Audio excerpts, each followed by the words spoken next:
이 이야기는 한 여성이 겪었던 죽을 뻔했던 이야기입니다. 그날은 정말로 추웠던 날이었습니다. 집에서 버스로 20분, 걸어선 40-50분 걸리는 장소에서 처음 보는 사람들과의 동아리 모임이 있었습니다. 정말이지 너무나 추워서 목도리에 모자에 잔뜩 껴입고 나갔습니다. 하늘에서 내리는 눈도 엄청났고 뉴스에선 기록적인 한파라에서 아직도 그날을 똑똑히 기억합니다. 모임에는 처음 보는 분이 있었습니다. 지인의 지인이고 어찌어찌해서 온 분인데 워낙 말도 없고 물어보면 대답만 하고 그래서 아예 관심도 안 가졌습니다. 시간이 흘러 모임이 늦어져서 거의 버스 막차가 아슬아슬해질 정도가 됐습니다. 버스를 놓치면 저 추위에서 약 1시간을 걸어가겠다 하는 생각에 부랴부랴 짐 챙겨서 나왔습니다. 그러다 엘리베이터를 아까 그분이랑 같이 함께 타게 되었습니다. 둘만 타니까 약간 어색했습니다. 저는 어색함을 잘 못 참는 성격이라 가볍게 말을 걸었습니다. 집에 어떻게 가세요?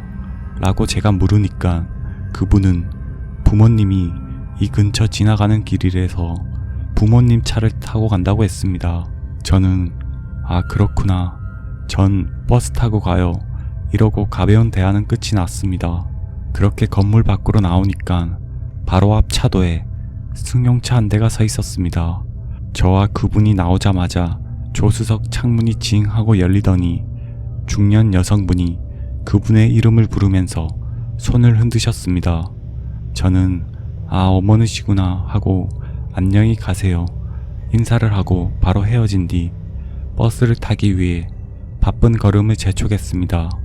근데 갑자기 뒤에서 빵빵 클락션이 울려서 보니까 아까 그 차가 내 옆에서 멈췄습니다. 그래서 속으로 태워주시려는 건가 나쁘지 않은데 하고 있는데 조수석 창문이 다시 열리더니 아까 그 어머니가 혹시 집에 가는 거냐고 물었습니다. 저는 그때다 싶어서 예 맞아요 라고 했더니 갑자기 미안한데 자기 커피 좀 사다 줄 수 있냐고 저에게 묻는 겁니다. 저는 뭔 소리야 싶었습니다. 초면에 지금 무슨 상황이지 당황해서 눈만 대굴대굴 굴리고 있는데 자기가 너무 추워서 그런데 따뜻한 커피 3잔만 사다 줄 수 있냐고 했습니다. 그분과 그분의 부모님들 본인들은 차에 타고 있고 저는 도로에서 벌벌 떨고 있는데 어찌됐든 간에 저는 그때 시간이 늦어서 이 근처 카페가 없는데요 라고 했더니 저기 앞에 편의점이 있으니까 거기서 사달라는 겁니다. 심지어 자기 아들을 시키려 했는데 3개 들기에는 손이 모자라지 않냐는 겁니다. 정말이지 이게 뭔 소리인가 싶었습니다. 손이 모자라면 본인들이 가던가 해야지 처음 보는 사람한테 시키는 게 말이 되냐고 속으로 생각하고 있었습니다. 그러자 그때 뒷좌석에서 그분이 저랑 같이 가요 하고 쓱 내리셨습니다. 솔직히 저는 지금 버스를 타야 되는데 그분이 거의 반강제로 편의점으로 끌고 가다시피 했습니다. 진짜 울화가 치밀었지만 커피만 사다주고 바로 정류장으로 뛰면 가능할 시간이라 화를 가라앉혔습니다. 그런데 편의점에 사람이 정말 많았습니다. 근처에서 늦게까지 단체 행사라도 있었나 사람들이 추웠는지 다 옹기종기 모여서 따뜻한 것들을 계산하고 있었습니다. 아무리 짧게 잡아도 몇 분은 넘길 것으로 보였습니다. 그래서 저는 안 되겠다 싶어서 저 죄송하지만 진짜 가야 돼요. 어머니 보고 도와달라고 하시면 안 돼요? 라고 했더니 그분이 제가 계산을 해야 된다면서 저도 사실 그쯤 되니까 이상한 사람들이구나 싶어서 더 말 섞고 싶지 않아서 잠자코 있었습니다. 돈까지 없으면서 저한테 커피를 사달라는 거였구나. 참으로 황당하기 그지없었습니다. 그래서 저는 그럼 그냥 계좌이체 해드릴게요.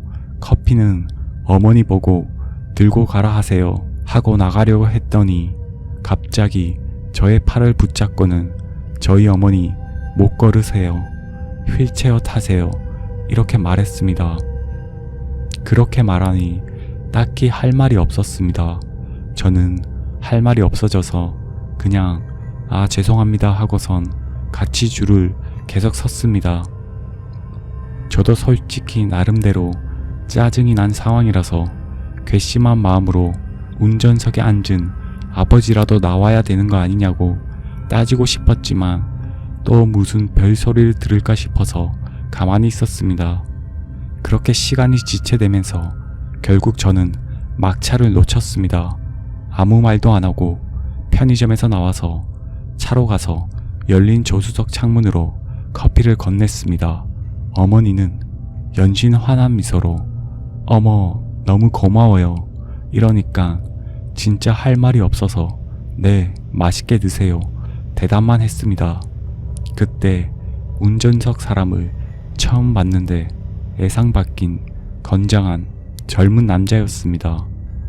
도대체 속으로 왜 나한테 커피 심부름을 시킨 거야 하고 돌아서려는데 그 어머니가 천천히 걸어가.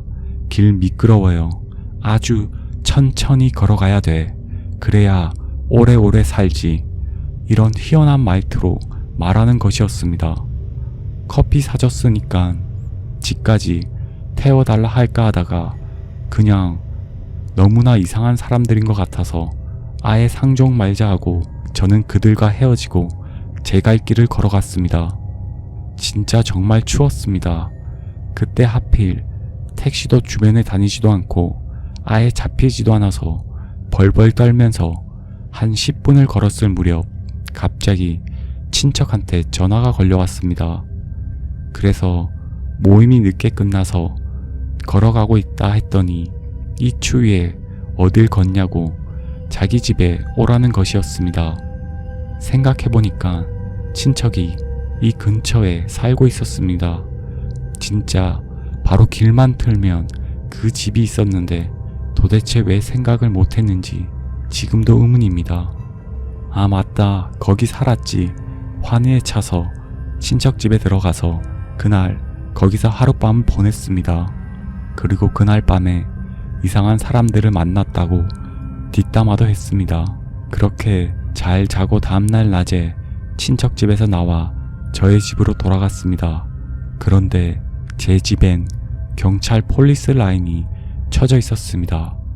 뭐야 이러면서 근처 사람들한테 뭐냐고 확인해보니 제가 살던 윗집에 강도가 들어서 거기 사는 남자 하나가 살해당했다고 했습니다. 신고할 것도 없이 바로 범인이 잡혀서 뉴스에도 짧게 나오고 그냥 그대로 묻혔습니다. 또한 집값이 떨어진다고 주변에서 쉬쉬하던 것도 있었습니다. 근데 뭔가 쎄해서 계산을 해보니까 그 사건 시간대가 진짜 딱 제가 모임이 끝나고 바로 버스를 탔으면 집에 도착했을 시간대였던 것입니다. 아니 하다못해 커피를 사주고 택시라도 탔으면 도착했을 시간대이기도 했습니다. 그 친척이 어떻게 그 타이밍에 전화를 걸었을까? 수능 보는 사촌 동생 진로에 관련해서 물어볼 게 있어서 전화를 걸었던 것이었습니다. 게다가 커피를 사주고 제가 추워서 뛰어라도 갔으면 그 살인자랑 마주쳤을 수도 있었습니다. 한동안 집에 못 들어가고 그 친척 집에서 지냈습니다. 그러다 나중에 생각이 나서 모임 지인한테 그분은 다시 안 나오시네요 라고 물었습니다. 그러자 애초에 이 지역분이 아니시라고 했고 저는 그때 그분의 어머님을 만났다고 했더니 모임 지인이 그 무속인 분이라고 말을 하는 것이었습니다. 저는 종교와 미신은 아예 안 믿는 사람입니다. 특히 특히 무속은 주변에서 전보고 온 사람들도 있고 해서 그런 이야기를 들을 때마다 다 그냥 때려 맞히는 거 아닐까 하고 생각하곤 했습니다. 그런데 그 말을 듣자마자 소름이 쫙 돋아서 네? 무속인 분이요? 라고 제가 물었더니 아, 그분 어머니께서 무속인이시라고 점 잘 보신다고 자기도 예전에 보러 간 적이 있다고 말했습니다. 나는 에이 설마 싶어서 그렇게 안 보였는데 했더니 무속인인지 아닌지를 얼굴로 어떻게 아냐고 다 평범하게 생겼다고 그리곤 그 휠체어 타시는 분 맞으시죠? 이래서 저는 꽤나 혼란스러웠습니다. 갑자기 그날 그때 희한한 말투가 다시 기억이 났습니다. 그 어머니가 천천히 걸어가. 길 미끄러워요. 아주 천천히 걸어가야 돼. 그래야 오래오래 살지. 지인은 점집이 어딘지 아는데 같이 가볼래 이러길래 저는 손사래를 쳤습니다. 그날 커피가 복채였던 것일까?